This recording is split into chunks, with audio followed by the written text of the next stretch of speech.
جہنم کی آگ بے نمازی کی قبر میں بھر دی جاتی ہے۔ اور حضور صلی اللہ علیہ وآلہ وسلم نے ارشاد فرمایا کہ بے نمازی کی قبر میں اللہ پاک ایک عذاب کا فرشتہ مقرر فرماتا ہے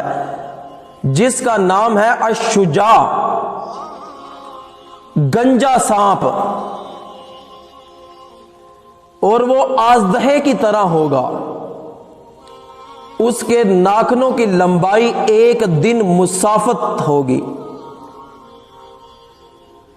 اس کے ناخنوں کی لمبائی ایک دن کی مسافت ہوگی، اور فرمایا کہ اس کی آواز میں بجلی کے جیسی کڑک ہوگی۔ وہ جھڑکتا ہوا نمازی کو اٹھائے گا، وہ جھڑکتا ہوا بے نمازی کو کہے گا کہ مجھے میرے رب نے، تیرے رب نے تجھ پر عذاب دینے کے لیے مسلط کیا ہے، اور میں قیامت کے آنے تک تجھے عذاب دیتا رہوں گا۔ تو فجر کی نماز نہیں پڑھتا تھا، تجھے نیند بڑی پیاری تھی،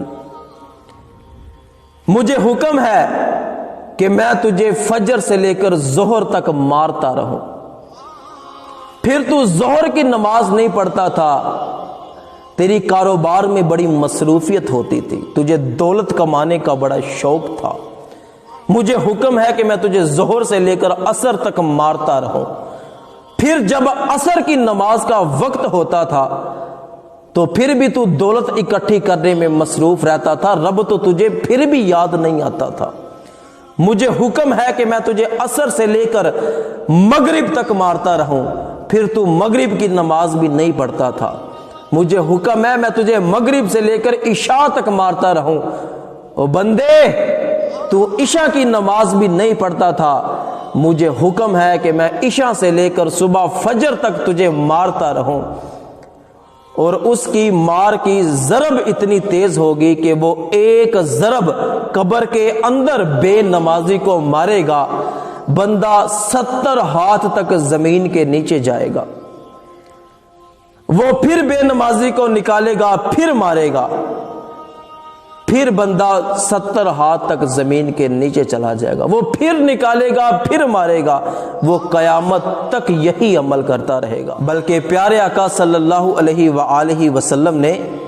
ایک صحابی کو نصیحت کرتے ہوئے ارشاد فرمایا، وَلَا تَتْرُكَنَّ صَلَاةً مَكْتُوبَةً مُتَعَمِّدًا فَإِنَّ مَنْ تَرَكَ صَلَاةً مَكْتُوبَةً مُتَعَمِّدًا فَقَدْ بَرِئَتْ مِنْهُ ذِمَّةُ اللَّهِ، کہ کبھی بھی جان بوجھ کر فرض نماز نہ چھوڑنا، کیونکہ جو شخص جان بوجھ کر فرض نماز چھوڑتا ہے وہ اللہ پاک کے ذمہ کرم سے بری ہے، وہ جدھر مرضی دھکے کھاتا پھرے، نہ اللہ کو اس کی کوئی پرواہ، نہ اللہ کے رسول کو کوئی اس کی پرواہ۔ بے نمازی کے حق میں کسی کی دعا قبول نہیں ہوتی، بے نمازی اپنی ماں سے دعا کروائے یا اپنے باپ سے دعا کروائے،